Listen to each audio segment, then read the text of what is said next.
더듬이. 네, 안녕하세요. 더듬이의 사카린. 오편입니다. 예, 반갑습니다. 네, 반갑습니다. 저희가 이제 버니로저스 3-1 상하편을 이제 녹음을 하고 나서 이제 3-2 녹음을 할 때가 됐는데, 네, 이번에 3-2편 때 저희가 또 뭘 하기로 했죠?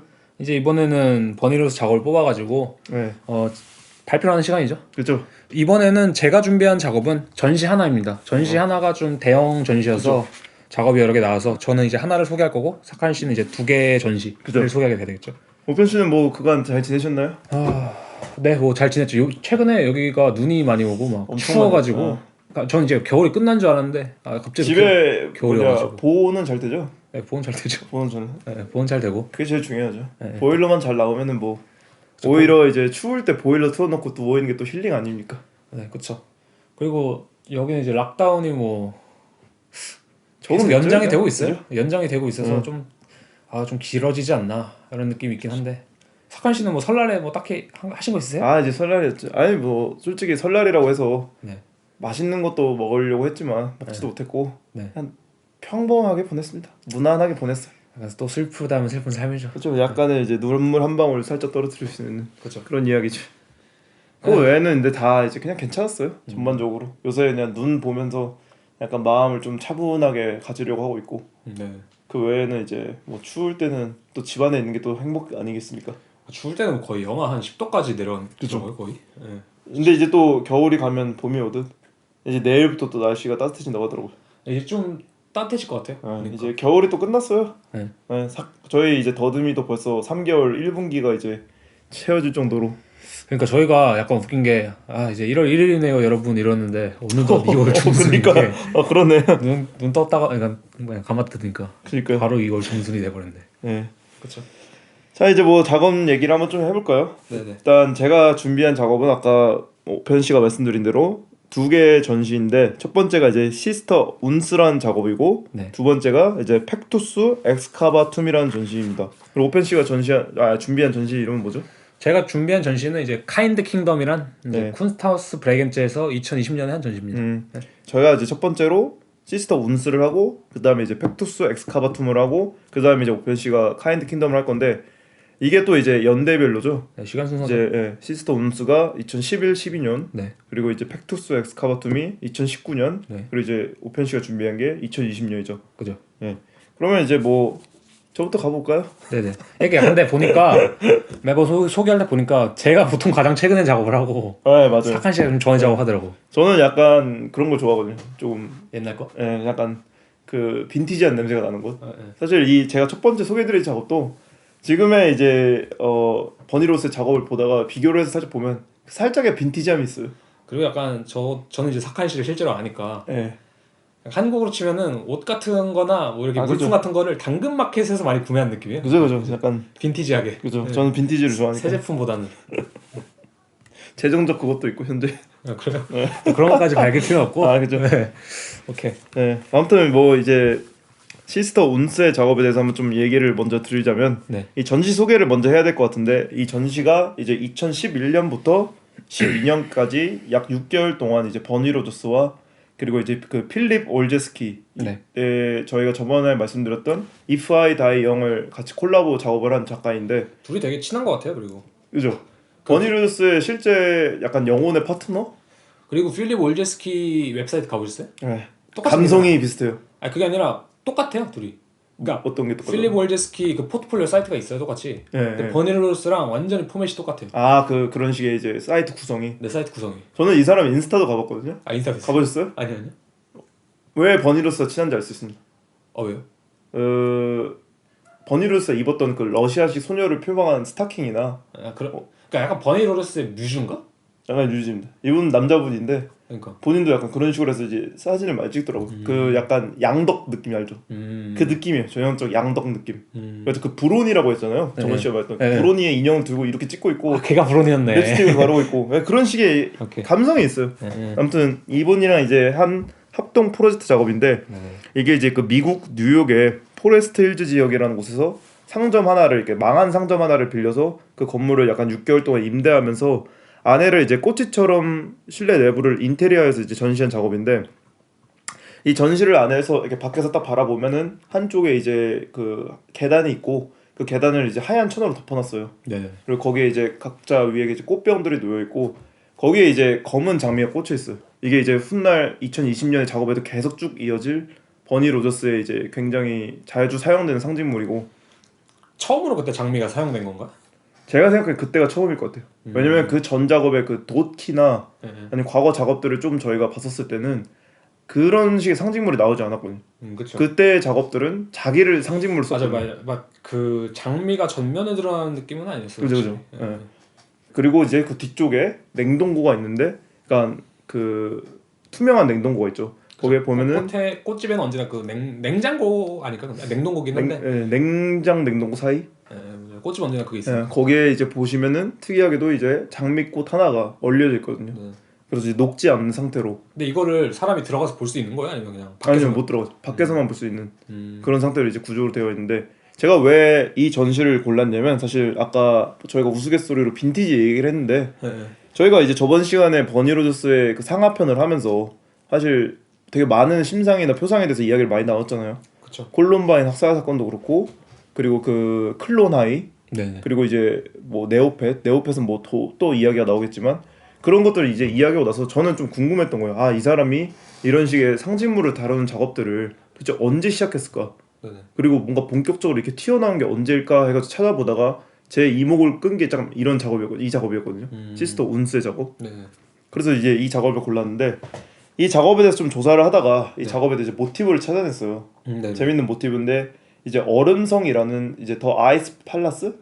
네. 팔라스라는 이제 노르웨이 작가 타르에이 베소스의 소설인데, 이게 이제 1963년도에 출판된 소설이에요. 네네. 근데 이 작가가 실제로 그 노벨 문학상 후보에도 이렇게 거론될 정도로 되게 그 노르웨이 국민 작가로도 영감이 되고 한국에서도 이제 번역이 된 책이 있더라고요. 뭔가 갑자기 드는 생각이 예. 이게 약간 그 겨울왕국과 연관될까요? 가능성 있죠. 안나와 그 주인공 누구죠? 안나와 저 겨울왕국 그 주인공 뭐더라? 그 주인공들이랑도 연관이 될 수도 있죠. 그렇죠. 예. 여기서도 두 명이 갇혀 있나요, 한 명이? 한 명이 갇혀요 거기서. 그죠. 얼음 속에 갇혔나요? 이게 따왔네. 진짜 그럴 수 있겠네요. 여기서 따온 거네. 왜냐면 얼음성이라는 게 여기서 이 소설에서도 되게 많은 걸 내포하기 때문에. 그러니까 여기서 저도 잠시 글을 읽어 보니까 두 소녀가 나오고 네. 뭐 한 명이 약간 이제 뭐 굳이 말하면 삐쳐가지고 그죠. 이제 뭐 얼음성에 가는 얘긴데. 그죠. 그 겨울왕국이 딱 그렇잖아요. 그죠. 그러니까 삐친 거 아닌데 엘사와 엘사와 안나 맞아요. 그러니까 안나랑 엘사인데 아무튼 그게 삐쳐가지고 가는 거니까. 그죠. 비슷하네. 여기서도 이제 그 운이라는 등장인물이 나오고 시스라는 등장인물이 나오는데 이 두 등장인물이 그 사춘기 소녀예요. 그러니까 평범한 중학교 이 정도의 나이 때. 근데 이제 어느 날 이 운이라는 소녀가 전학을 와서 시스가 이제 관심을 갖게 되고 둘이 친해지게 돼요. 네네. 그러다 이제 처음으로 시스가 운의 집에 놀러 가는데, 운은 참고로 이제 어머니 아버지가 없어요. 돌아가셨어요.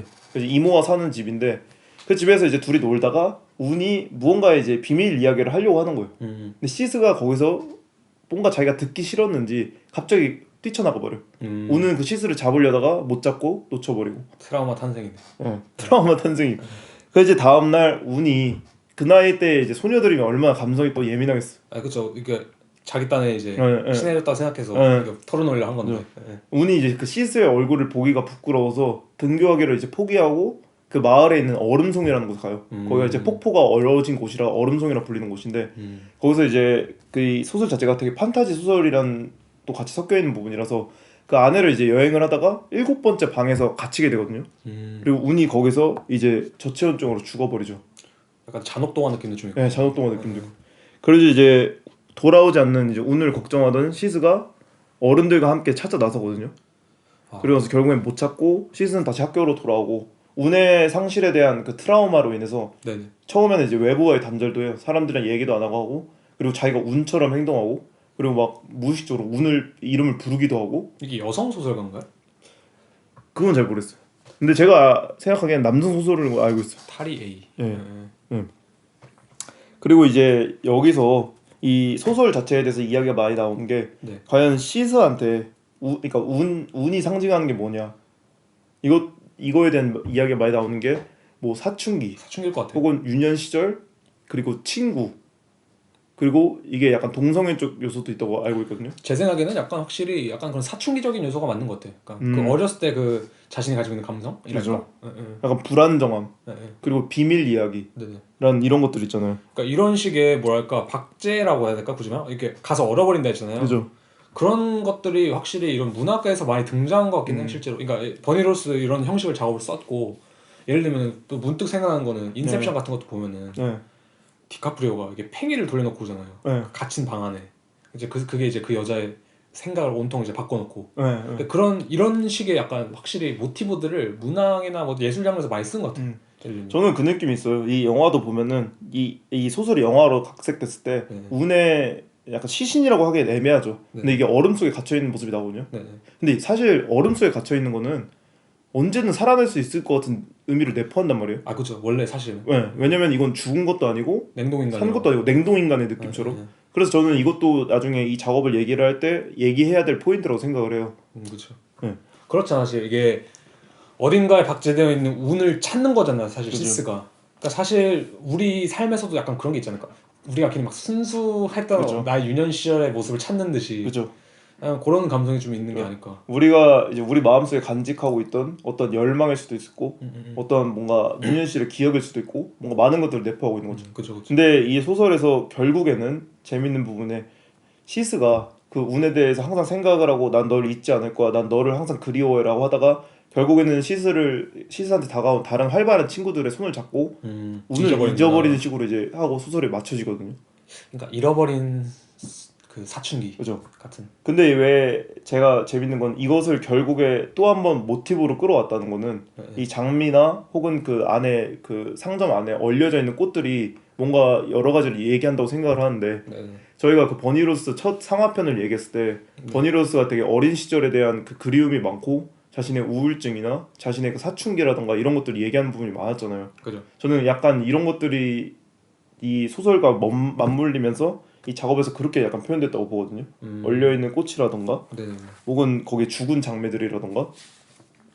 그래서 이제 이 작업과 관련해서 그 네오펫 갤러리를 다시 한번 얘기를 해야 되는데 이 영어 인터뷰를 하면서 따온 그 문장이 있어요. 번역으로서 얘기를 한 건데 제가 이거를 이제 한국말로 번역을 했었을 때 사람들이 들어갈 수 없다는 사실이 그것을 디오라마로 만들었고 그것은 그 공간을 납작하게 만들었다. 어떻게 보면 진짜 네오펫 갤러리 같아서 라고 하는데 네오펫 갤러리의 홈페이지에 제가 들어가 봤어요. 그 홈페이지가 이제 한글판 홈페이지도 있는데 있어요? 한글판 홈페이지가 요즘 아직도 하는 사람도 있어요. 2009년 버전이 마지막이라서 그 2009년 버전을 하고 있다고 하더라고요. 그냥 CD 게임이에요, 약간? 아니요, 온라인 게임. 근데 이제 네오펫 갤러리를 가면은 본인이 이제 수집한 아이템들이 나와요. 그 캐릭터가 있고 그 공간에 대한 간단한 설명이 있어요. 자기 각자가 소개한 자기 작업에 대한 자기 공간에 대한 소개물 그리고 이제 아이템들이 이제 박제되어 있어요. 근데 아이템들을 보면은 제가 어제 노트북으로 봤었을 때 그 아이템들이 평면으로 박제가 되어 있거든요. 하얀 네모난 창에 아이템이 있는데 이게 약간 이 생각이 들더라고요. 그 검은 장미가 얼려 있는 모습이 만약에 이런 식으로 이미지로 표현되면은 하얀색 공간 네모난 사각형 안에 아이템이 얼려져 있는 것처럼 보이겠구나라는 생각이 들더라고요. 맞네요, 정확하네. 그리고 이거 버니로스가 인터뷰에서 말한 대로 그 상점이 프로젝트로서 존재했지만 아무도 거기를 들어갈 수 없거든요. 그러니까 상점 자체가 하나의 디오라마가 된 거죠. 그죠. 그러니까 밖에서만 보는 거. 그러니까 인셉션은 아까 얘기해서 그냥 연장식으로 얘기하자면 인셉션에 그런 얘기해요. 꿈속의 꿈이라고. 그러니까 이건 완전 그거잖아요. 디오라마 속의 디오라마. 그죠.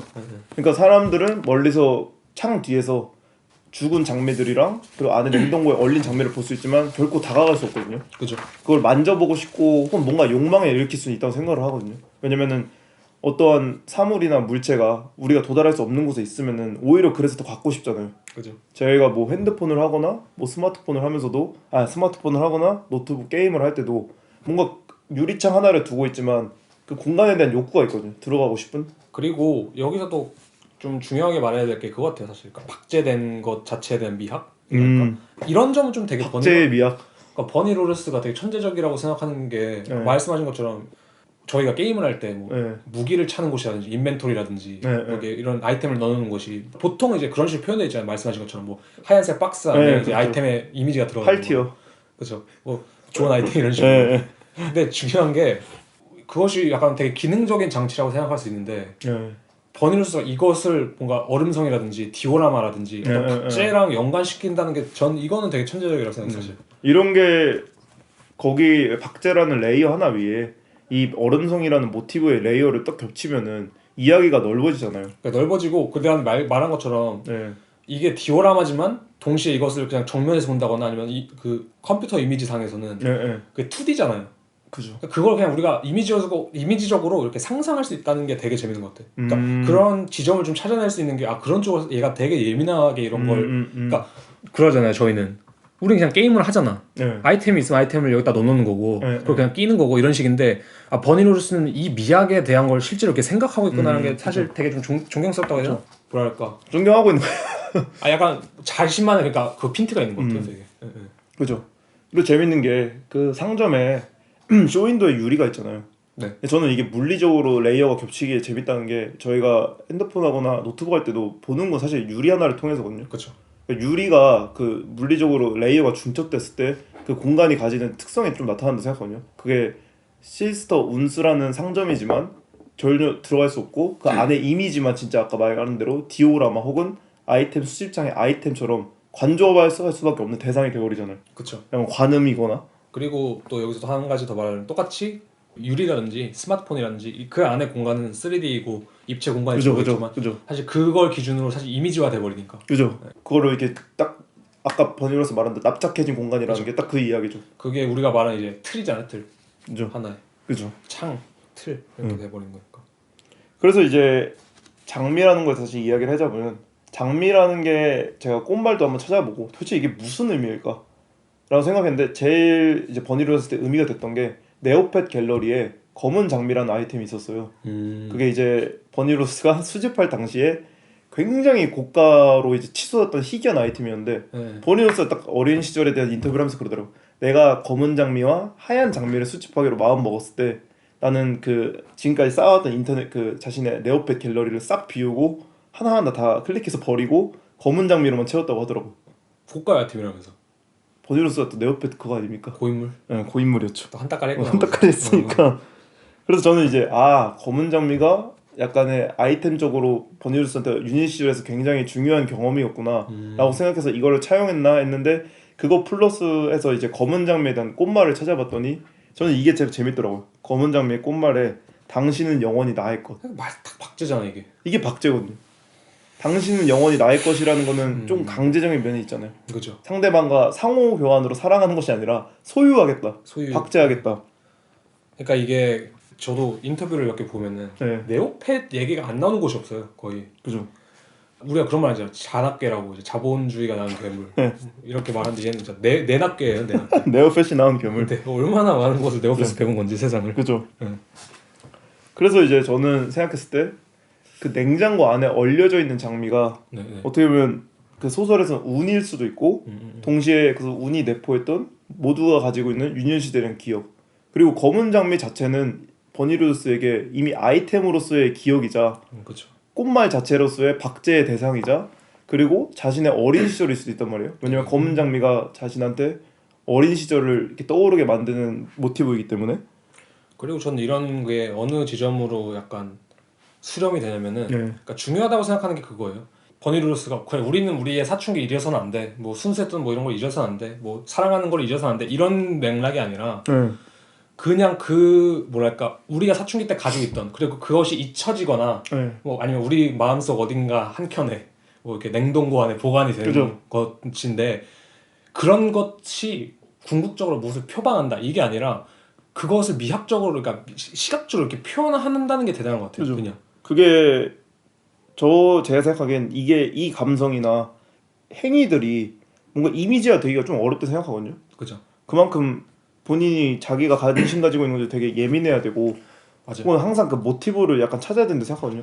저는 그래서 버니루스 작업의 특징 중 하나가 그거라고 생각하거든요. 스토리텔링이 너무 세니까 그러니까 이게 작업이 우리한테 스토리텔링 하고 있다기보다는 자신만의 내러티브는 이미 다 들어있으니까 맞아. 어쨌든 작업이 타당해 보이는 거야. 맞아요. 그러니까 그런 거예요. 우리가 그냥 그것을 작업을 봤을 때 직관적으로 그 스토리텔링 우리가 알아챌 수는 없어요.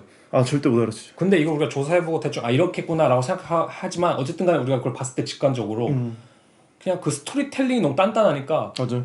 이게 무언가를 말할 수는 있겠지. 뭐 버니로스가 과거를 그리워하는 거든 뭐 누굴 사랑하는 거든 뭐 여러 가지 말할 수 있겠는데 중요한 거는 이것이 나오는 시각적이고 미학적인 방식이 대단히 파워풀하다는 게 중요한 것 같아. 그죠.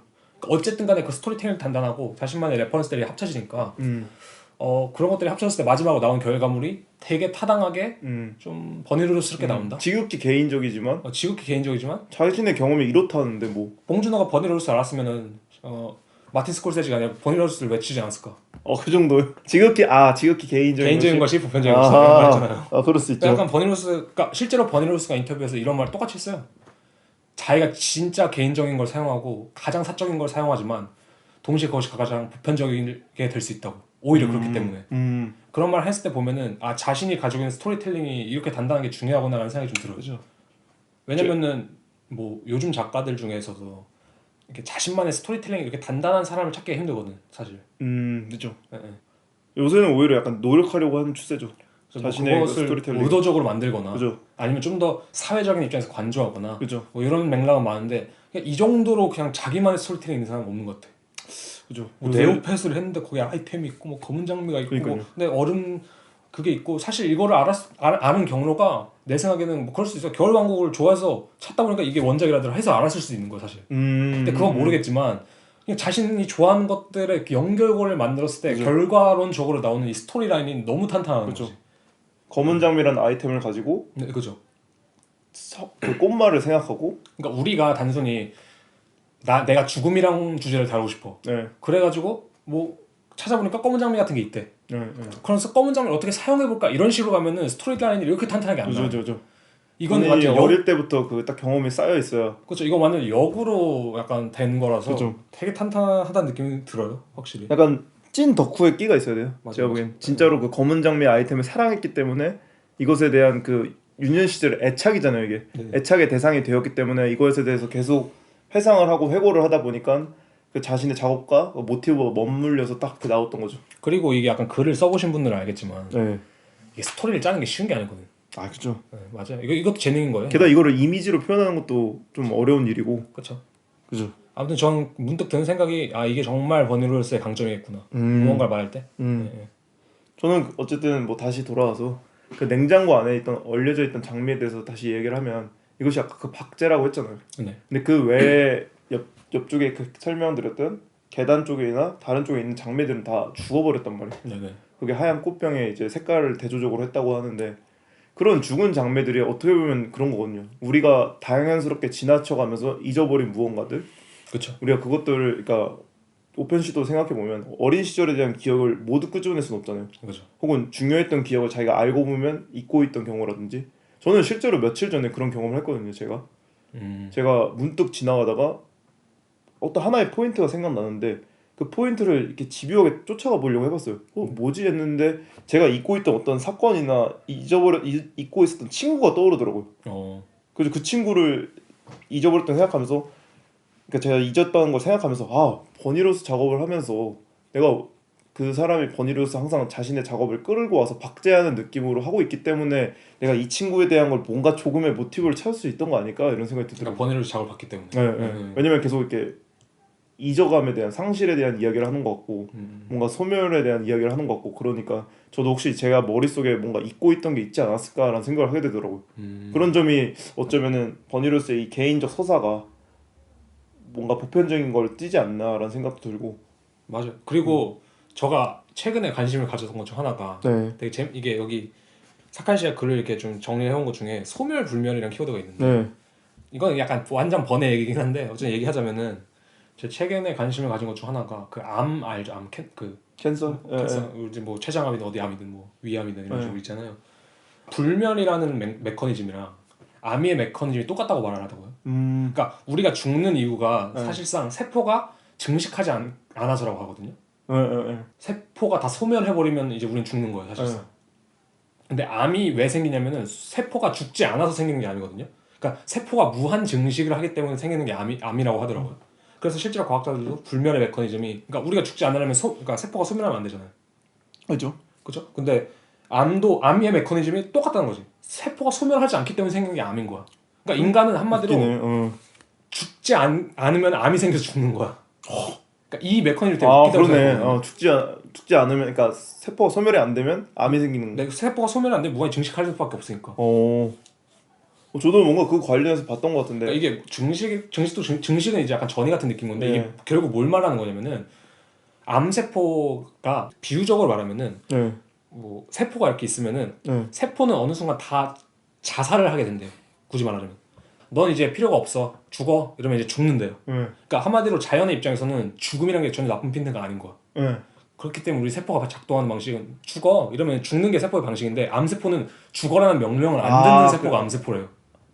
이게 뭐냐면 박제라든가 이런 어린 시절 기억들을 이렇게 뭐랄까 죽지 않게 내버려 두는 것 자체가 어떻게 보면은 불멸일 수도 있지만 동시에 되게 암적인 걸 수도 있겠다. 그러니까 자연의 섭리를 거스르는 거니까. 그죠. 어떻게 보면은. 그죠.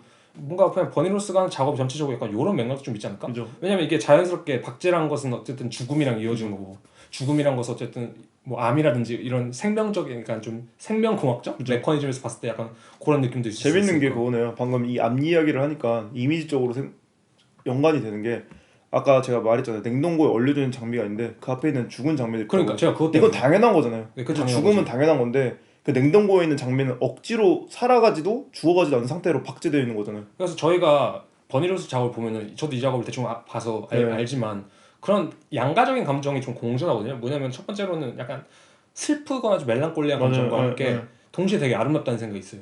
근데 그게 약간 제가 방금 말한 그런 우리의 특성에 대한 거기서 오는 기인하는 게 아닐까라는 생각이 드는 거죠.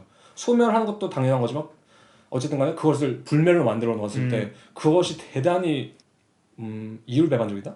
아니면 대단히 그것이 부정적인 거지만 동시에 긍정적인 어떤? 그리고 많은 판타지 소설이나 영화에서 뭔가 얼려져 있는 대상은 좀 아름답게 표현됐어요. 그렇죠. 아름답게 표현되죠. 뭐 제가 어떤 소설인지 정확히 어떤 영화인지 기억은 안 나는데 어떤 마녀 같은 정말 아름다운 마녀가 이제 얼음에 갇혀 있는 모양을 되게 아름답게 표현하거든요.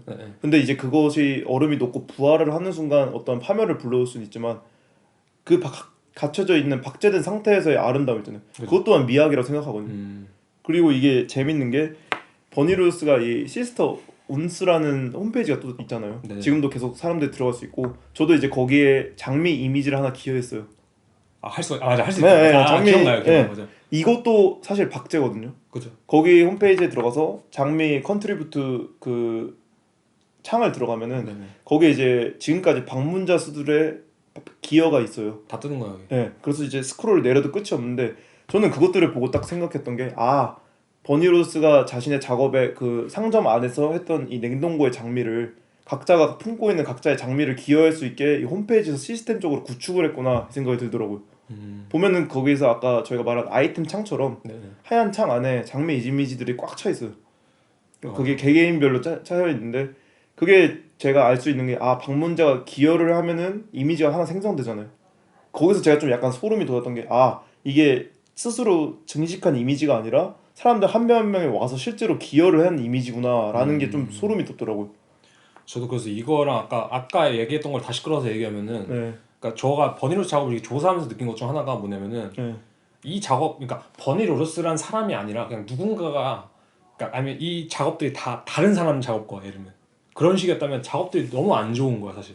근데 이게 버니로스라는 그 하나의 서사 안에 묶인다고 해야 되나? 큰 그림. 버니로스가 여기서 한 작업이 제가 다룰 작업에서 나오고 그래요. 맞아요. 그러니까 이 작업이 사실 뭐 그 이전의 작업과도 크게 다르지 않고 그죠. 그러니까 작업들의 전반적인 주제나 말하고자 하는 건 모티브나 비슷해요. 레퍼런스들이 크게 다르지 않거든요. 그럼에도 불구하고 작업들이 다채롭고 새롭다고 느껴지나? 아니면 하나하나가 되게 재밌다고 느껴지는 이유가 이 서사 안에 묶일 때 되게 재밌어진 것 같아. 그 스토리텔링 안에 확실히. 근데 이 작업에 생각해보면 2011년 아까 12년이라고 했잖아요. 그러니까 이게 초창기 때 이미 이런 작업을 시작을 했고 그리고 지금까지 쌓아온 작업들이 있으니까 스토리 라인이 구축이 됐던 거지. 궁금했던 건 아마 이 작업이 처음 나왔을 때 아마 어떤 식으로. 근데 그 전에도 웹사이트라든지 이런 걸 많이 했으니까 어쨌든 그런 식의 이제 그 미학. 네, 그죠. 미학도 있고 그 전에도 에도나 이런 거 많이 했으니까 뭐 성에 관련해서 좀 그땐 좀 더 집중했지만.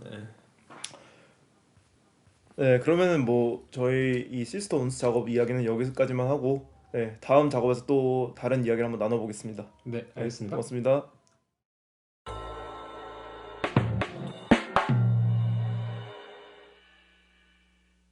네, 제가 이번에 이제 다음번에 준비한 전시는 이제 팩투스 엑스카바툼이라는 전시입니다. 팩투스 엑스카바툼. 네. 약간 거의 해리포터 주문 아니고요. 해리포터 주문. 익스펙투스 엑스카바툼. 약간 네, 이런 느낌이에요. 이게 뭔 뜻이죠?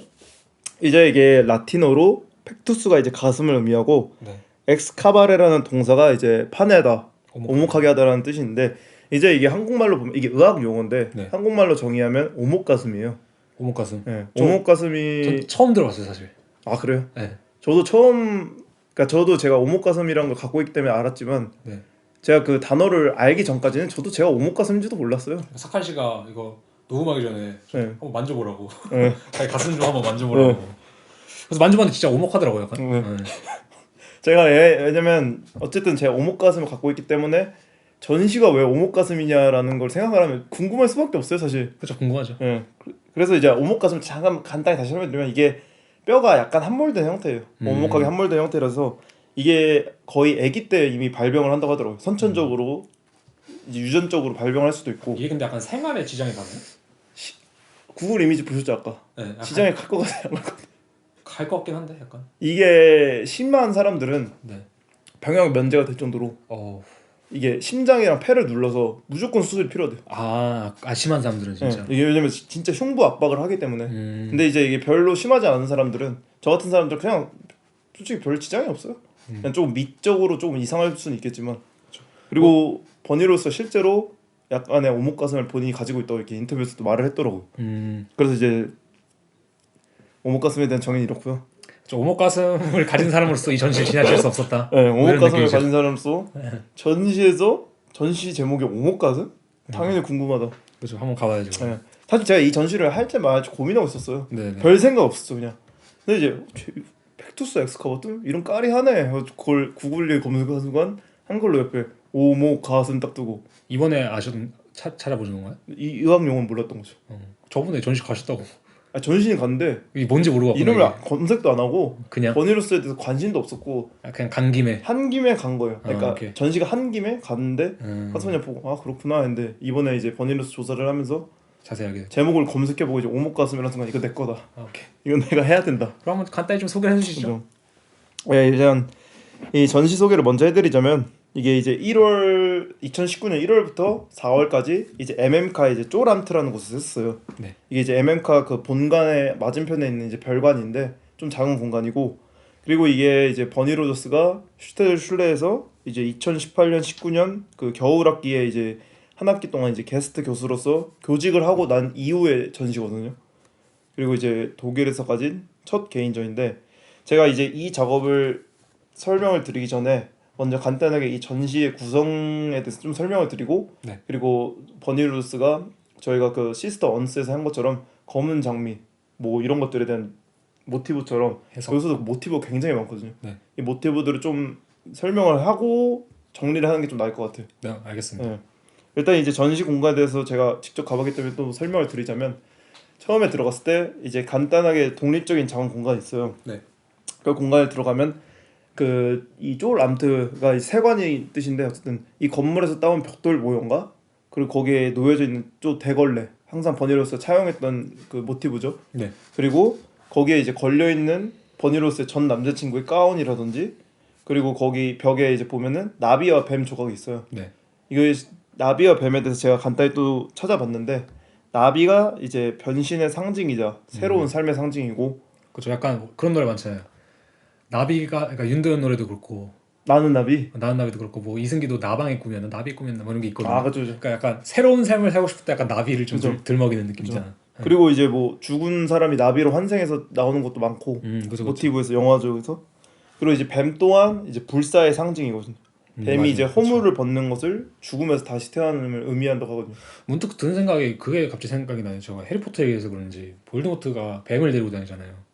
아 그죠. 근데 볼드모트가 원하는 게 불사의 삶이잖아. 그죠. 아 그럴 수도 있겠네요. 그래서 약간 그런 게 있나 보다. 나루토에서도 오로치마루 아시죠? 아 걔도 불사 원하잖아. 걔가 오 아 그게 있네. 그런 게 있네요.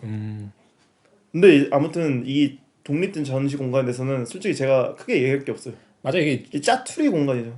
구성품을 보니까 전에 작업들을 약간 좀 때려놓은 느낌. 약간 있어요, 그죠? 약간. 대걸레라든지 네. 리본도 묶여 있고. 사실 이 전시 하이라이트는 이 여기가 아니죠. 그죠? 이제 본관인데 이제 이 본관을 딱 보면은 복도가 하나 있고 네. 거기 이제 대형 홀에 이제 보시면은 그 오징어가 있고 그리고 그 뒤에 이제 빙하 모형이 있고 네. 그것을 둘러싼 이제 울타리가 있어요. 네네. 그리고 그 본관을 들어가는 입구에 이제 토끼 문양이라고 하죠. 토끼 문양이 있고 그 앞을 이제 또 그 신바트의 모험에 있는 이거 아마 들으시면 누군지 다 아실 거예요. 신바트 모험에 들어가면 거기 이제 불타는 가짜 인공 불이 있거든요. 인공불. 네. 그 이제 모형들이 있고 그리고 이제 창문을 이제 썬팅을 했어요. 네. 썬팅을 이제 색깔 썬팅을 해가지고 그 빛이 또 다르게 들어오고 네. 그리고 이제 그 대왕 오징어 모형 아까 말씀드린 거 위에 자외선 블랙 라이트 조명을 틀어서 이 대왕 오징어의 야광으로 영롱하게 빛나고 있거든요.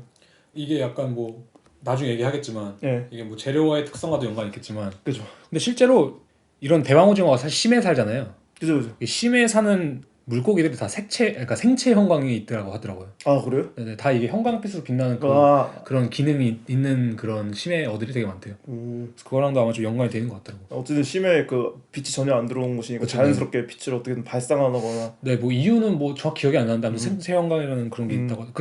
이게 재밌는 게 이게 약간 이건 TMI인데 네. 재밌는 게 뭐냐면은 이 세계에서 가장 오묘한 존재로 뽑는 게 그거잖아요. 오리너구리. 아 그래요? 오리너구리가 그러니까 과학자들도 세계에서 아니면 색에서요? 세계 그러니까 네, 월드 세계에서 특이한 동물로. 특이한 동물로 네. 가장 특이한 동물이 오리너구리가 나오는데 그죠.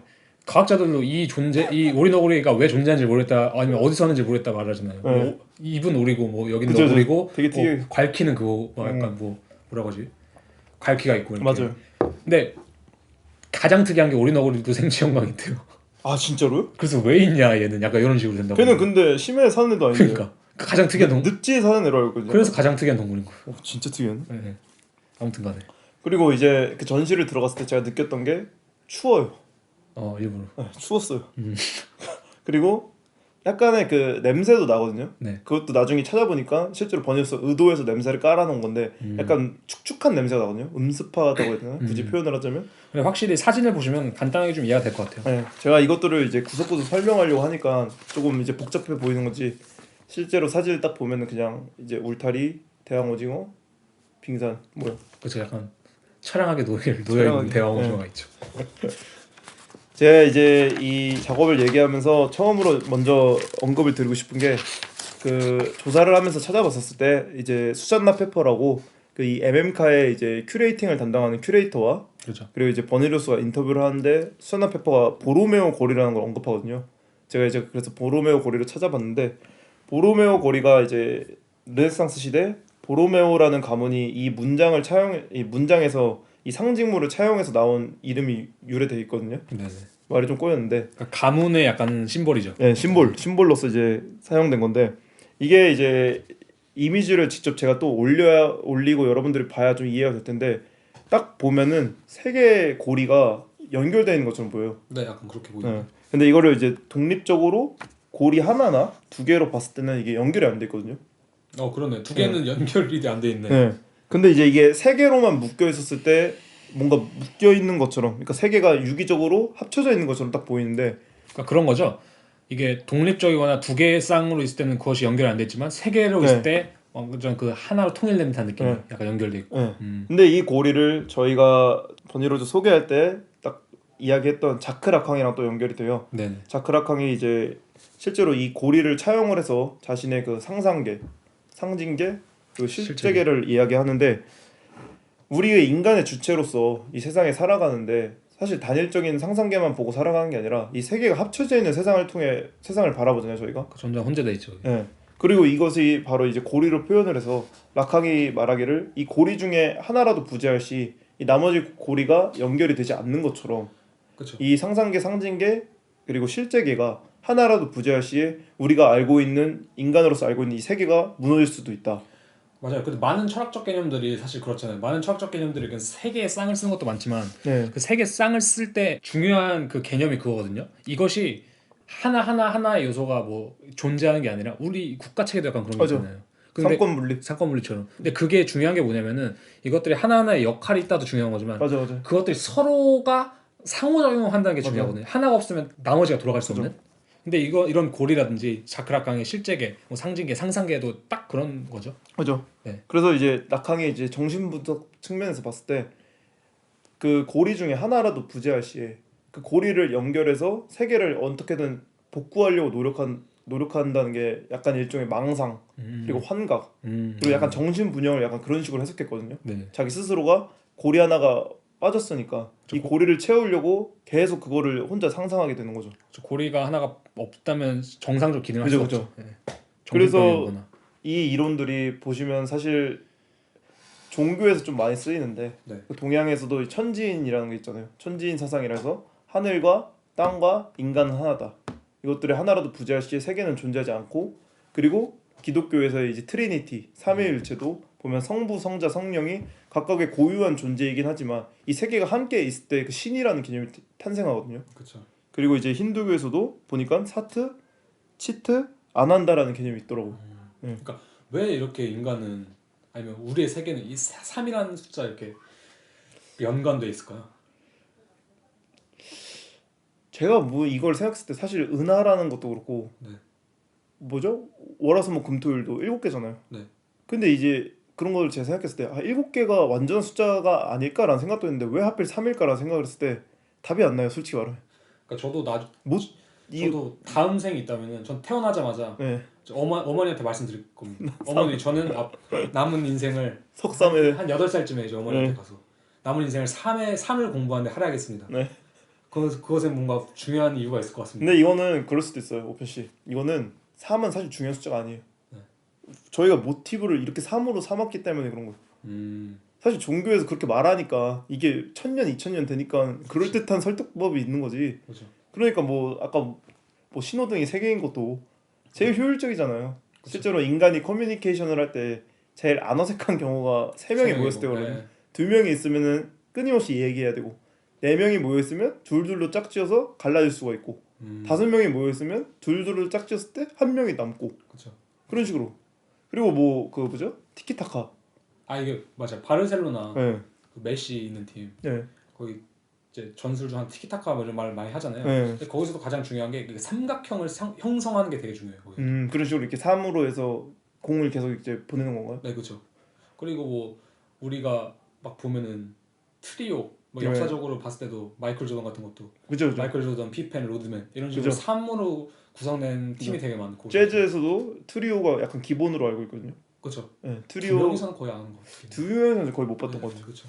3이 신기한 숫자예요. 그죠. 네. 그리고 이게 재밌는 게 네네. 그 서양에서는 사실 무언가를 결정할 때 동전 던지기로 하거든요. 네. 앞면이 나오거나 혹은 뒷면이 나오거나. 그리고 사느냐 죽느냐라는 그 단어도 보면은 to be or not to be거든요. 그렇죠. 뭔가 양면적인 거밖에 없는 거예요. 네네. 뭔가 이게 아니면 저거고 투비거나 저게 아니면 이거고. 투비가 아니거나 왜 뚜비죠? 갑자기? 투비 or not to be. 뚜비. 네. 뚜비. 예. 근데 이제 동양에서는 가위바위보. 그죠. 동양에서는 결정할 때 가위바위보를 하잖아요. 그렇죠. 거기서는 딱 보면 세 가지가 서로 잡아먹히는 관계이기 때문에 음. 하나라도 부재하면은 그때는 이제 대립할 수밖에 없는 맞아. 거예요. 그리고 삼국지도 네. 위초고 이렇게 있고 우리나라 옛날에도 고구려, 백제, 신라 이런 게 있었는데 그쵸. 그 3이 사실 균형을 가져다는 숫자라고 하더라고요. 그죠. 1대1이면 진짜 그냥 그건 진짜 전력 싸움이거든요. 그죠. 근데 이제 이게 그러니까 세 개의 국가 뭐 이런 세 개의 뭐 어떤 요소가 있을 때 균형이 이렇게 발생한다 하고. 그 뭐 나루토에도 그런 게 있다면서요. 나루토에도 그 뭐죠? 가위바위보의 모티브라고 하죠. 네. 그 이제 중국인지 일본인지 정확히 어디서 건너는지 헷갈리는데 그 두꺼비와 그리고 민달팽이 그리고 뱀이 서로 이 관계거든요. 삼각관계. 그러니까 거기서도 세 명이 싸우고. 네, 거기서도 세 명이 싸우고. 고스톱도 세 명이 치잖아. 그죠. 네. 그렇네. 포커는 포커는 뭐 여러 명 할 수 있죠. 포커는 서양 거니까 뭐. 아무튼 뭐 그렇고요. 3이 신기한 숫자다. 네, 중요한 거. 네. 여러분들 뭐 이제 한번 청취자분들도 3이라는 숫자에 대해서 한번 생각해 보시면 좋을 것 같아요. 제가 아무튼 이 보로메오 고리를 딱 이야기를 모티브를 찾아보고 딱 생각한 게 버니로스가 왜 버니로스 작업에서 왜 이런 자크라캉이 이야기가 나올 수가 있고 그리고 왜 보로메오 고리라는 게 차용될 수 있는지 알겠다. 네. 그리고 아까 처음에 말했던 복도에 있던 그 토끼 문양 있죠. 네. 그것도 사실 이거를 의미한 거거든요. 그냥 보로메오 고리의 토끼 버전인 거죠 사실. 보로메오 고리 토끼 버전이에요. 네. 네, 맞아요. 이 이미지도 같이 올리면 좋을 것 같은데 네. 그림을 보시면 쉽게 이해할 네. 건데. 토끼가 이미지에서 토끼가 사실 귀 하나씩밖에 없어요. 네. 자세히 보면. 네. 근데 이 세 마리 토끼가 서로 이제 이 뭐라 그러죠? 우리 강산 푸르게 강간지. 재활용 모양 있잖아요. 네네네. 예, 이게로 이렇게 상호작용이 됐을 때 각자의 귀를 서로에게 나눠주면서 두 개가 되는. 네, 두 개가 되거든요. 완전체가 되는. 네, 이것도 이 문양도 사실 뭐 중세 시대 종교에서 그리고 이제 건축물에서 그리고 이제 주얼리에서도 쓰이고 다양한 의미로 쓰였는데 이 문양이 결국 또 의미하는 건 완벽한 상호작용이에요. 네. 완벽한 상호작용과 다양성을 내포 그리고 삼위일체. 그러니까 보로메오 거리의 토끼 버전이 맞아요. 오편 씨가 쓴. 그렇죠, 그렇죠. 네. 그래서 아무튼 중요한 거는 뭐 제가 생각할 때 사칸 씨가 이걸 얘기한 이유가 네. 어쨌든 간에 작업에서 그런 요소들이 좀 있다는 걸 말하려고 하는 거잖아요. 아니면은 좀 건너 짚어서 제가 마음대로 해석하자면 그런 게 있는 것 같아요. 저는. 예술이라든지 네. 이런 문화 역할에 있는 어떤 창작물의 역할 아니면 그런 우리가 하려고 하는 전반적인 방향성이 이런 세계의 관계를 드러내 보여주는 거라고 생각해요. 그러니까 이 세계가 우리가 진리라고 가정한다면은 네. 어떤 진리 혹은 뭐 어떤 뭔가 법칙이라고 가정한다면은 이게 세 개일지 네 개일지 모르겠지만 네. 왜냐면은 우리가 현실에 살면서 언제나 그걸 인식할 수 없잖아요. 그러니까 보르메오 고리란 걸 인식한다고 해서 뭐 상상의 상징이 뭐 실제가 있다 했을 때 우리가 현실에 살면서 분명히 우리는 어떤 지점을 망각할 수밖에 없다고 생각해요. 살면서. 그죠. 왜냐면 현실적인 뭐 일들이 있을 거고. 그죠. 아니면 내가 정신병에 걸릴 수 있는. 그리고 생각보다 사람이 그런 것들 다 요소를 생각하면 살지 않잖아요. 그렇죠. 그래서 근데 이제 예술가들이라든지 아니면 버니로스가 하려고 이런 작업들에서 하려고 하는 지점이 그거 같아요. 이 세 가지의 어떤 아니면 잊혀져 있는 한 가지 고리라든지 지금은 대단히 연결되지 않는 두 가지 고리로 보일 수 있겠지만 한 가지를 드러내줌으로써 다른 의미 생성을 하려고 하는 그러니까 뭐 그런 걸 좀 드러내 보여주는 게 어떻게 보면 예술의 역할이라고 할 수 있지 않을까? 사실 전시라는 것도 그렇잖아요. 3으로 봤을 때 전시가 있고 작가가 있고 관객이 있어야 돼요. 그렇죠. 관객이 없으면 전시라는 게 존재할 수도 없는 거죠. 아무도 안 본 전시를 전시라고 부를 수가 없잖아요. 네, 그렇죠. 전시가 있고 아무튼 이런 3의 요소를 제가 왜 이야기를 하고 실제로 버니로스가 이 토끼 문양을 얘기하면서 따온 게 이제 차후 이제 서술할 이 요소들이 다 사실 이런 모티브들과 계속해서 엮이면서 그 공간 안에서 이제 약간 뿜어져 나오고 있거든요. 맞아요. 그래서 이제 처음에 얘기를 하고 싶은 게 이제 그 아까 처음에 말했던 그 오징어 작업 있잖아요. 네, 대왕 오징어 모형. 이게 이제 작업 제목이 크리피 크롤스인데 네. 버니로스가 이제 대왕 오징어를 언급하면서 심해에 대한 이야기를 잠깐 해요. 네. 사실 심해라는 게 아직 정확히 밝혀진 게 없고 인간이 대왕 오징어의 실체를 바라보거나 학술적으로 연구된 건 그 향유골의 위장에서 발견한 대왕 오징어의 시체라든지 아니면 가끔 이제 해안가나 항구로 떠밀려오는 대왕 오징어 시체를 보고 이제 아 대왕 오징어랑이 실제로 존재를 하구나. 그래서 이제 연구 자료가 됐던 거지. 그러니까 실제로 이 전시에 존재하는 대왕 오징어는 그 죽어 있는 그 대왕 오징어를 모티브로 한 거라고 봐야죠. 그죠? 네. 그리고 이제 그 모티브와 동시에 버니로스가 이제 어릴 때 이제 크리피 크롤스라는 그 미국 장난감을 가지고 놀았던 이야기를 하거든요. 네네. 본인이 이런 대왕 오징어나 바다 괴물이나 이런 외계 생명체라고 하죠. 곤충에 대해서 굉장히 빠져 있었는데 그 형태를 가지고 이제 장난감을 가지고 놀던 게 바로 이 모티브가 된 거죠. 그래서 저는 이게 아까 뭐 말씀하신 대로 해안가에 떠밀려온 죽은 대왕 오징어 같이 생기기도 했지만 그냥 이 장난감 형태가 같이 생기기도 했어요. 그러니까 이거를 3이랑 연관시키면 간단한 말하면 그렇게 말할 수 있을 것 같아요. 심해라는 존재에 있는 실제 대왕 오징어가 있을 거죠. 그죠. 우리가 절대 알 수 없는. 그죠. 그 다음에 죽어서 해안가로 떠오르는 떠밀려오거나 뭐 이제 실체의 뭐 느낌. 실제적으로 거기 존재하는 대왕 그죠. 오징어. 그리고 우리가 그것을 유년 시절이든 네. 기억이든 아니면 어떤 뭐 되게 상상의 공간에서 만드는 대왕 오징어. 그죠. 이 세 개의 축이 합쳐졌을 때 그죠. 하나의 우리가 가지고 있는 대왕 오징어의 완성형이 되는 거거든요. 그죠. 근데 이제 버니로스 같은 경우는 이 세 개를 사실 섞은 이미지를 만들어낸 거죠. 어떻게 보면. 그죠. 이 세 개가 약간 통합되어 있는 것 자체를 네. 약간 뭐라 하죠? 그 이 조형물로 딱 내려놓은 느낌이었죠. 맞아요. 만약에 그냥 장난감 재질을 만들어진 대왕 오징어를 만들었다면은 뭐 그냥 그것은 우리 옛날에 노스텔지아를 불러일으킨 어떤 사물일 거고 아니면 진짜 뭐 대왕 오징어에 대한 학술 자료를 뭐 뽑아놔서 되게 다큐멘터리 같이 만들어낸다면 그냥 그것에 대한 작업일 뿐이고 그죠. 떠내려온 진짜 대왕 오징어를 전시해놓는다면 그 떠내려온 대왕 오징어일 뿐인데 이 세 개의 요소들을 합쳐놨으니까 포르메오 고리처럼 이렇게 합쳐놨을 때 그죠. 서로의 귀가 하나씩 토끼처럼 그죠, 해줬을 때 하나의 좀 뭐랄까 실체가 좀 탄생한 느낌이 그죠. 나는 거죠. 그리고 이제 다음 작업이 마운트 올림피아라고 해서 그 빙하 있잖아요. 네. 이 빙하가 사실 어디서 따온 거냐면 이게 그 타이타닉호가 침몰했을 당시에 부딪혔던 빙하라고 하거든요. 올림피아 그죠. 예. 아 그 빙하 이름이 올림피아인가요? 제가 알기로는 그런 걸로 알고 있는데. 그 타이타닉호 침몰 사건 이후에 그런 식으로 이름을 붙인 건가요? 그건 모르겠어요. 그런 식으로 붙이지 않았을까요? 그리고 아무튼 이것도 보면은 타이타닉호라는 침몰 사건이 실제적으로 있었다는 역사적 사실이 있잖아요. 그죠. 증명된 그 사진이라든지 기록물들이 있고, 그리고 그 버니로스가 이것과 관련해서 또 개인적인 경험이 90년대에 타이타닉 그 영화가 개봉을 하고 난 뒤에 미국에 이제 타이타닉 바람이 불었대요. 그죠. 그래서 이제 타이타닉 전시가 약간 자연사 박물관 같은 데서 이제 열렸는데, 그때 이제 버니 로저스가 경험했던 게 실제 그 이 올림피아 빙하에 조각을 따온 그 모형물에 네. 손을 댈 수 있었다고 하더라고요. 맞아요. 그때 자기가 느꼈던 차가운 경험과 동시에 그 이 모형물의 안내원이라고 해야 되나요? 네네. 안내원이 설명을 하면서 도슨트가 설명을 하면서 생존자들은 이 빙하를 붙잡고 올라갈 수 있었고 죽은 자들은 이 빙하를 만지거나 만지면서 바다에 빠져 죽었을 것이다 라고 이야기를 했다고 하더라고요. 거기서 이제 버니로스가 어린 시절에 자기가 동급 또래 아이들이 그런 이야기를 듣고 그런 유사 죽음 체험이나 유사 생존 체험을 했다는 게 그죠. 굉장히 조금 신기하면서도 기괴한 경험이라고 표현을 하거든요. 약간 그런 느낌이 있네. 인체 신비전이 요즘에 말이 많더라고요. 최근에. 네. 이게 약간 되게 비윤리적이었다고 했나? 뭐 아무튼 그런 식으로 좀 화제가 됐었는데 지금 이거 타이타닉 이거 전시 이것도 정말 약간 잔인하게 얘기하면 세월호 참사를 그러니까 경험시켜본 거랑 어떻게 보면 비슷할 수도 있는 거죠. 잔인한 거네. 이렇게 생각하니까. 이게 그래서 마운트 올림피아도 아까 지금 오편 씨가 잘 정리해 주신 대로 세계로 봤을 때 보면은 타이타닉호가 침몰한 역사적 사실, 객관적 사실 있고, 객관적 사실, 그리고 그것에 대한 역사적 자료가 있고, 그리고 버니로스가 겪었던 개인적 상상이 있잖아요. 그죠. 그리고 이것들이 또 세계로 묶여 있고. 그러니까 그거죠.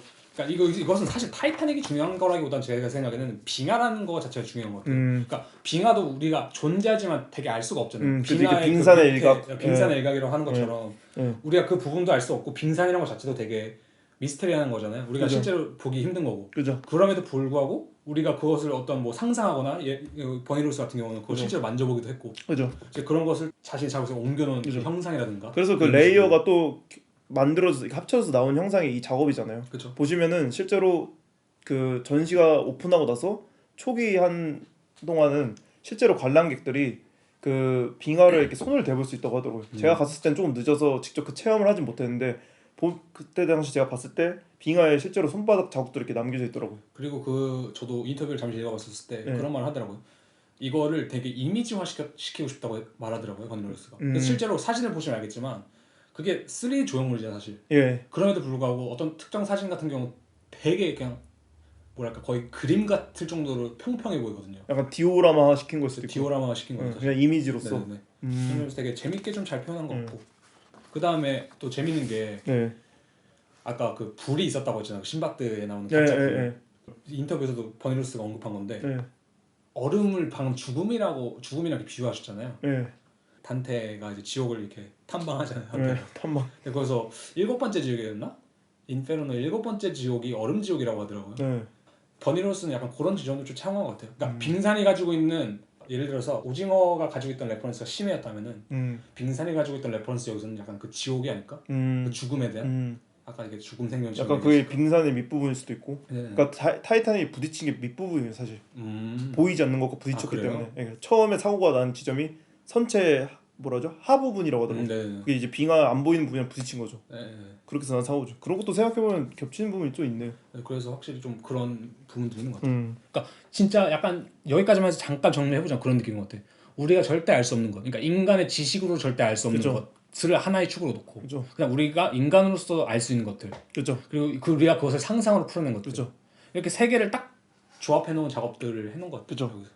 그래서 이제 한 작업마다 결국엔 또 보면 세 가지 모티브, 그러니까 세 가지의 레이어가 쌓여 있는 거죠. 그것들이 합쳐져서 나온 게 이 각개의 조형물이고. 맞아.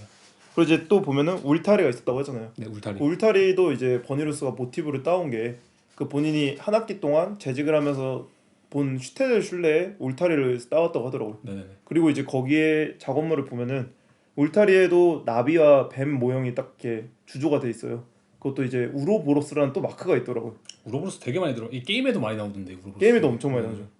뱀이 머리가 자신의 꼬리를 이렇게 물고 있는 형상이에요. 그러니까 원이죠. 원이라고 하면 제일 생각나는 게 윤회잖아요. 그렇죠. 결국에 이 문양도 윤회의 상상을 의미하면서 그리고 머리와 끝이라는 시작과 끝이 있고 그 몸통이라는 과정을 딱 얘기한다고 하더라고요. 그러면서 이제 울타리에 이제 또 보시면 리본들을 걸어놨어요. 네. 이 버니리우스가 항상 차용하는 것들. 아니 드는 생각 뭐냐면 할 거 없으니까 리본을 거나? 약간 이런 생각이 들어. 그러니까 자기의 그냥 주된 모티브예요. 맞아. 그리고 이제 울타리와 관련돼서 버니리우스 또 한 이야기들. 더 그린 리본이라고 이 미국에서 있는 약간 잔혹 동화, 네. 호러 이야기가 있고. 약간 우리나라로 치면 빨간 마스크 이런 건가? 네 맞아요. 그런 거고.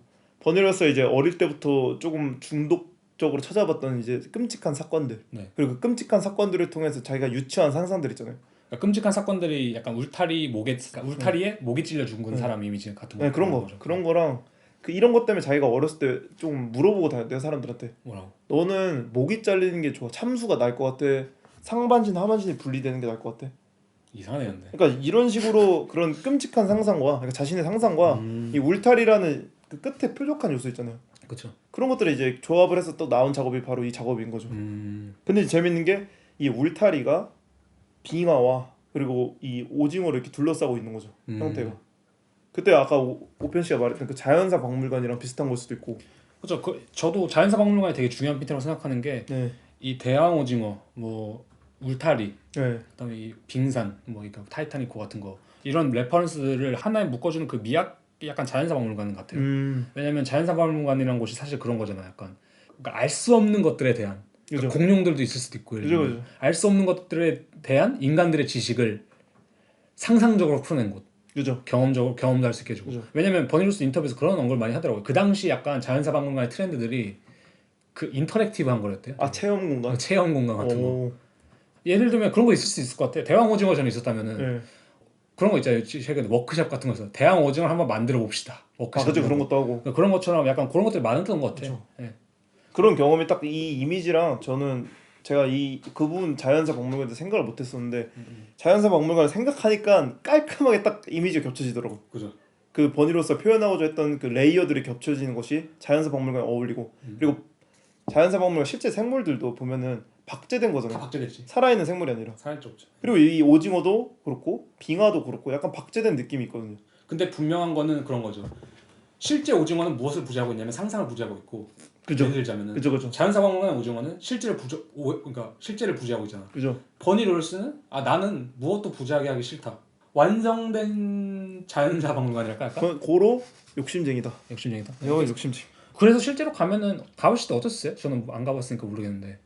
저는 처음 딱 갔을 때는 사전 지식이 없었겠지만. 사전 지식 없이 그냥 갔을 때 처음에는 이게 뭐야 이랬어요. 오징어가 너무 크게 있으니까. 맞아. 오징어가 있고 빙하가 있고 울타리가 있으니까 진짜 솔직히 말하면 약간 이게 뭐지? 도대체 뭘 얘기하려고 하는 거고. 근데 그거를 제가 이해하지는 못했지만 이해하려고 하지도 않았지만 그냥 재밌었어요. 그냥 정말 단순하게 얘기하자면 그냥 그런 식으로 공간이 표현했다는 게 재밌었고 그리고 추웠어요. 그리고 맞아. 저희가 방금 온도 얘기도 하셨고 냄새도 잠시 얘기하셨잖아요. 냄새 예를 들면 프루스트 현상? 네, 그것도 있죠. 이게 프루스트 현상이 제가 알기로는 이제 마르셀 프루스트인가? 그 프랑스 소설에서 제목이 기억이 안 나는데 거기서 그 차를 마시고 마들렌인가? 그 빵을 마시면 그 주인공이 약간 그 어릴 적 기억을 회상하거든요. 그러니까 여기서도 냄새가 거의 비슷한 느낌으로 나온 거죠. 여기서도 냄새를 쓴 게 결국에는 냄새의 특성을 설명하려고 쓴 거죠. 그죠. 냄새라는 것과 그리고 거기 그 냄새를 어떤 냄새냐면 묘지의 냄새를 따왔다고 하거든요. 그 축축한 공동 묘지의 냄새. 잔디 냄새도 나고. 근데 그 아까 말했던 빙하, 울타리에 사람도 죽는 거, 그 타이타닉 그 빙하 그 침몰 사건, 그리고 죽은 대왕 오징어 이런 것들 그리고 보면 자신이 나중에 얘기했지만 버니루스의 어린 시절에 대한 애도 이런 것들이 또 이제 합쳐지는 거죠. 계속해서. 그래서 버니루스가 이런 말 하더라고요 인터뷰에서 너 내가 무엇을 했는지 이해하겠어? 내가 무슨 말 하는지 이해하겠어? 이런 핀트로 말하는 게 아니라고 하더라고요. 그냥 내가 만든 방이 있는데 한번 와봐 어떤지. 그러니까 이런 핀트로 되게 얘기를 하는데 그런 의미에서 되게 그 경험을 되게 증폭시키는 요소들 되게 많이 쓴 것 같아요. 그렇죠. 그렇기 때문에 상징을 좀 많이 쓴 것 같기도 하고 실제로 그 다음에 그 칼라 코딩이라고 하더라고요 스스로. 그거를 근데 이제 뭐 칼라 코딩이 되게 정확히 무슨 뜻인지 모르겠는데 그냥 뭐 색깔을 잘 쓰는 거겠죠. 근데 자기가 그런 걸 되게 중점적으로 다룬다 했을 때 뭐 냄새, 뭐 아니면 색깔, 어떤 뭐 아니면 형광색, 뭐 만지는 뭐 촉각성 이런 거를 다 고려한다고 생각했을 때 빛까지 조절을 하고 버니루스는 어쨌든 간에 사카시도 거기 갔을 때 이게 뭐야? 근데 뭐 재밌었어 라고 하셨다 했잖아요. 그게 약간 전형적인 반응일 것 같아요. 버니루스의 작업을 봤을 때 나오는. 약간 버니루스는 약간 멀티플레이어죠. 다 컨트롤하고 다 자기가 이제 계획하려고 하는 느낌도 있고 여러 요소들이 그렇고. 네, 네. 그냥 하나의 완전한 자신만의 스토리텔링이 담긴 공간을 좀 만들려고 하는 것 같아요. 확실히. 제가 아까 처음에 말씀드린 창문도 네네. 컬러로 이제 코팅이 되어 있다고 했잖아요. 네네. 저는 그 컬러를 약간 그 공간이랑 이쁘게 맞춘 컬러인 줄 알았어요. 근데 이것도 후에 찾아보니까 마인크래프트 게임에서 또 따왔다고 하더라고요. 아 마인크래프트 게임에서. 네. 근데 재밌던 게 제가 이 마인크래프트를 좀 찾아봤어요. 네네. 근데 이 색깔이랑 그냥 마인크래프트랑 뭔가 안 맞아요. 그지. 근데 마인크래프트의 버그 현상 중에 컬럽티드 월드라고 표현되는 게 있어요. 네네. 거기서 보면 그 색감이 변하거든요. 약간의 보랏빛과 그러니까 타락한 오염된 느낌이 있고. 색이. 근데 그 색깔이랑 정확히 일치하더라고요. 타락한 색에. 네. 그래서 이제 제가 재밌던 게 버니로스의 이제 인터뷰를 지금 인용을 하면서 말씀드릴 건데 버니로스가 실제로 컬럽티드 월드라는 단어를 써요. 네네. 근데 이 부분이 이 창문에서의 색깔과 연동이 되면서 아 약간 이런 식으로 표현하려고 했구나라는 게 전 좀 이해가 되거든요. 네네. 제가 이 인터뷰를 좀 말씀을 드리자면 저는 오랜 기간 저의 어린 시절의 상실에 대하여 애도하였어요. 애도라는 것은 시작 혹은 끝으로 한정될 수 없다고 생각해요. 제 생각에 여러분은 애도의 장소에 있을 수 있고 평생을 수반하는 의식을 통해 애도할 수 있다고 믿어요. 사람들은 종종 유년 시절이나 혹은 소위 자신의 천진난만함, 순수함을 잃어버린 때를 기점으로 유년 시절의 끝에 대해 이야기해요. 그러나 제 생각에 우리는 태어난 순간 이미 타락한 세계, 그러니까 이게 이제 into a corrupted world라고 표현돼 있었거든요. 이게 발을 딛고 그것을 즉시 받아들인다고 봐요. 그러니까 약간 그런 느낌이네. 그러니까 뭐 이걸 뭐 여러 가지 의미를 해석할 수 있을 것 같긴 한데 네. 그 창문의 전반적인 빛을 이런 식으로 컬피드 월드의 색깔로 네. 설정한 게 네. 여기가 그렇게 말하잖아요. 우리가 이미 태어난 순간 우리는 이미 타락한 세계에 있다고. 네. 그러니까 자신의 방에 들어선 순간 이미 거기는 타락한 세계가 그죠. 막 타락한 세계다. 네. 그래서 창문도 아까 안에선 밖을 볼 수 있지만 밖에서 안을 볼 수 있는 구조라고 했잖아요. 네네. 그리고 그 공간에 원래 문이 있는데 문을 떼고 사람들이 들어오자마자 약간의 그냥 바로 엔트랜스하는 느낌이 있거든요. 그러니까 발을 딛자마자. 네. 저는 그래서 이 생각 들었죠. 이게 인터넷적인 걸로 측면을 보면 접속의 느낌이 있어요. 이 방으로 들어가는 게 그냥 그 공간으로 쓱 가는 게 아니라 이미 이 타락한 세계에 또 한 번의 버니로스의 타락한 세계로 들어가는 거죠. 그러니까 문골이란 그 엔터 버튼을 클릭한 순간 그죠. 바로 들어가게 그죠. 되는. 표를 사는 게 엔터죠. 그냥 그 순간 쏙 접속하는 느낌. 네네. 그래서 재밌었는데 제가 생각하기에 이제 여기서 제 해석으로는 이 버니로스가 에도라는 걸 많이 표현을 하잖아요. 항상. 네네. 에도 언제 네. 네. 지금까지 뭐 이야기한 그 올림피아 마운틴 그리고 이 울타리 그리고 대항 오징어 이것들이 다 본인의 어린 시절에 대한 애도라고 보거든요. 저는 네네. 이 실제로 이 인터뷰를 이 팩투스 엑스카바톤 전시회 관련해서 이야기를 하면서 그래서 제가 생각한 게 콜럼바인 학살을 저희가 얘기했을 때 콜럼바인 학살에 대한 애도의 표시로 추모비나 추모관을 만들잖아요. 그것에 대한 이유를 생각해봤을 때 자기가 지금 그러니까 저희가 그 추모비나 추모관이 없으면은 애도는 언젠가 잊혀 지나갈 수 있다 생각하거든요. 그렇죠. 그럴 때는 그 사건이 존재하지 않는 것처럼 될 수도 있고. 그죠. 우리가 무덤이란 것 아니면 뭐 조상님의 묘비 그죠. 이런 걸 만들어 놓은 이유가 우리가 계속 가서 기릴 수 있게 그죠. 하기 위해 만든 거잖아요. 그죠. 혹시. 저는 버니루스가 어린 시절에 대한 애도를 한다는 게 이런 작업들을 자신의 기억 속에 있는 이런 작업들을 꺼내는 것 자체가 이 행위라고 보거든요. 스스로의 기억에 대한 애도. 예, 예. 그리고 나서 이것들을 보면서 이 느낌인 거죠. 그냥 일반적인 애도는 누군가 그러니까 나와 다른 이가 죽는 걸 애도하는 거는 다른 사람에 대한 생각을 할 수 있지만 나의 어린 시절에 대한 애도를 한다는 건 뭘까라는 생각이 들더라고요. 이게 지금 내가 살아있음을 확인하는 건가? 왜냐면 우울증을 겪었다고 했을 때 이 재밌는 게 프로이트가 이제 우울증에 관련해서 애도와 우울증에 관련해서 이제 쓴 용어가 있었어요. 이제 프로이트는 애도라는 것을 어떻게 생각했냐면 살아있는 대상이 더 이상 존재하지 않는다는 사실을 인정하고 점차적으로 이제 상실의 충격에서 벗어나는 거고 우울증은 반대로 상실한 대상과 자신을 무의식적 나르시시즘적으로 동일시함으로써 그 대상 상실이 자아 상실로 전환돼서 대상화된 자아에 대한 애증의 감정을 낳으면서 급격히 자기 비하로 빠진다고 하거든요. 그러니까 만약에 버니로스가 어린 시절에는 자기가 이미 컸다. 내가 이미 성인이 돼서 어린 시절 되돌이켰을 때 이것에 대한 애도를 하지 못하고 이것에 대한 상실에 대한 슬픔에 계속 빠져 있으면 그때는 저는 우울증이라고 보거든요. 근데 이제 버니로스가 이 애도라는 거를 미술을 통해서 하는 행위 자체가 정신 그러니까 미술 치료 같은 느낌. 네, 그 생각이 드는 거예요. 아, 저는 궁금했거든요. 왜냐면 저희가 저번에 야나 오일러나 아담 린더 같은 경우에는 조사를 하면서 학구적인 느낌이 있었고 그죠. 아카데미적인 느낌이 있었는데 왜 버니로스는 왜 미술을 하는가에 저는 질문이 들었거든요. 그렇지. 그러니까 왜 예술가를 하려고 할까? 왜 하고 싶은 거야? 그런 의문이 좀 들긴 하죠. 네. 그래서 야망이 있어 보이는 것도 아니고 약간. 그러니까 뭐 자기 작업적으로 야망 있겠지만 뭔가 세상을 바꾸고 싶어 이런 게 아니잖아요. 그죠. 그래서 제가 이제 질문을 들었던 거죠. 혼자 나름의 정리를 했던 게 버니로스가 그 아까 제가 처음에 말했던 시스터 엄스 작업도 그렇고 뭔가 박제에 대한 개념도 그렇고 뭔가 붙잡으려고 하고 애도하려고 하고 계속 추모하는 것처럼 이렇게 꺼내서 상징물로 하려는 게 자기가 계속 그걸 지켜보기 위함이 아닌가? 그리고 그걸 통해 내가 지금 살아있는 게 확인하려고 하지 않는가라는 생각이 들거든요. 약간 그런 것 같아요. 약간 이것도 아까 3회랑 연관시켜 보자면 아니면 대왕 오징어나 이런 케이스를 연관시켜 볼 때 좀 그런 식으로 말할 수 있을 것 같아요. 우리가 여기 어딘가 마음속에 있는 기억이라든가 아니면 내 유년 시절은 쉽게 말하면 대왕 오징어가 뭐 휩쓸려 나오기 전까지 우리는 모르잖아. 그죠. 예를 들자면 그죠. 빙산도 우리가 받기 전까지 모르는 거고. 그죠. 근데 그것이 나왔을 때 그죠. 그리고 그것을 다시 한 번 더 변환시켰을 때 아니면 자신 뭐 세상을 통해서 변환시켰을 때 아니면 이런 비슷한 과정이 일련에 존재하는 게 아닐까. 약간 그 깊은 곳에 있는 버니로스의 어떤 그런 것과 그죠. 사회에서 자신이 그런 뭐 바라보는 미학들이나 접촉하는 뭐 사람들이라는 그런 걸 통해서 마지막 또 상상적으로 나오는 그런 이미지들 뭔가 이런 또 과정이 있지 않을까 생각해요. 그래서 저는 오목가슴이라는 게 이걸 딱 생각하고 나서 딱 결과가 나오더라고요. 오목가슴이 왜냐면 한세 1세 이전에 발견된다고 하잖아요. 그러니까 오목가슴은 태어나는 순간 간직하고 있는 존재예요. 그리고 얘는 과거의 어린 시절에도 함께하면서 나와 함께 자라왔고 지금의 나도 갖고 있는 존재고 내가 수술을 억지로 펴지 않는 이상 미래에 내가 늙어 죽을 때까지 계속 쭉 갈고 있는 존재거든요. 그러니까 버니로스가 작업으로 표현한 대왕 오징어나 뭐 빙산이나 이런 것들은 자기가 억지로 미술이라는 작업을 끌어낸 거지만 오목가슴은 그런 상징성의 레이어를 갖고 있는 존재예요 이미 나의 몸에. 그러니까 이것들을 풀어낸 게 저는 이 작업이라고 생각하거든요. 그리고 약간 그런 것도 있는 것 같아요. 아까 그러니까 묘비 같은 거나 이런 것들이 되게 한마디로 오브젝트화 되는 거잖아요. 그러니까 예술 작업도 결국 오브젝트로 나오는 거잖아. 그러니까 기억을 오브젝트로 만든 것이든 뭐 이게 빙산이라고 쳤을 때 뭐 아니면 대왕 오징어를 쳤을 때 뭐 심해 있는 어떤 것을 오브젝트화 시킨 것이든 그런 걸로 봤을 때 오목가슴의 맥락도 약간 비슷한 것 같아요. 그러니까 뭐냐면은 드러내지 않는 이상 절대 드러날 수 없는 게 오목가슴인 건데 티셔츠에 숨겨져 있는 오목가슴. 그죠. 자신이 드러내지 않는 이상 아무도 모르는 게 오목가슴인데 바닷속에 심해 꼬물거리며 살고 있는 대왕 오징어. 그러니까 오징어도 누군가 드러내지 않으면 절대 드러나지 않는 거고 사실. 그죠.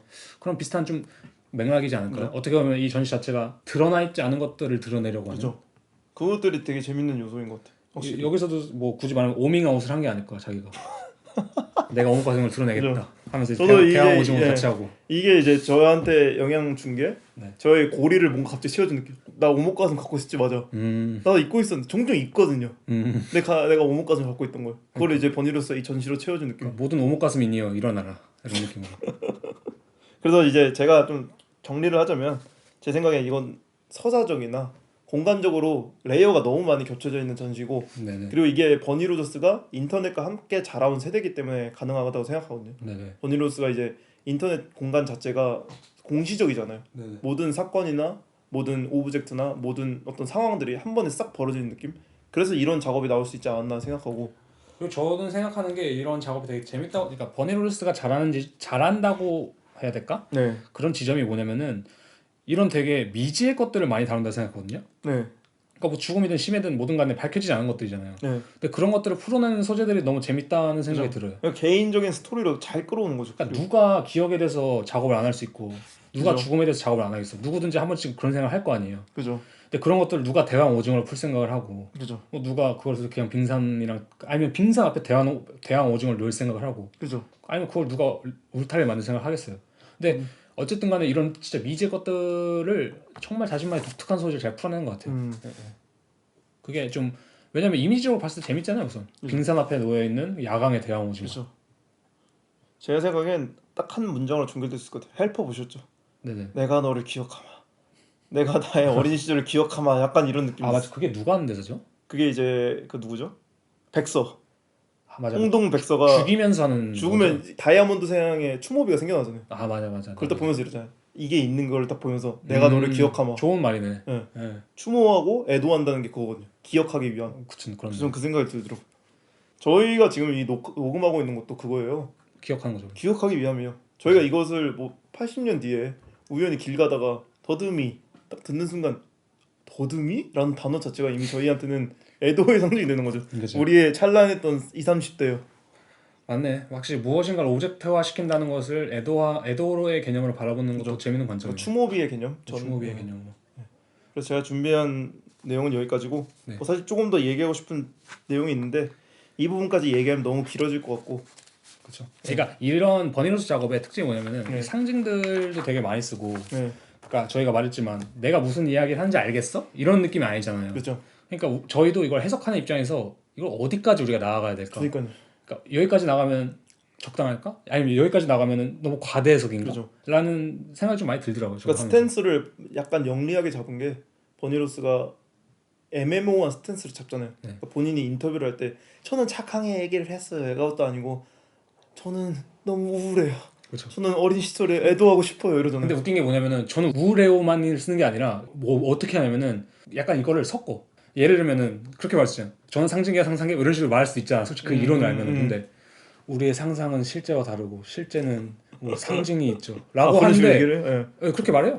근데 그렇게 말을 하는데 그게 정확히 자크락항이 이런 거 부합하진 않는데 그 어휘들이 조금씩 나오니까 이 사람이 이제 알고 그런 건지 알고 정말- 그런 건가? 그런 식의 약간 이런 것도 좀 있는 것 같아요. 약간 뭔 느낌인지 아시겠죠?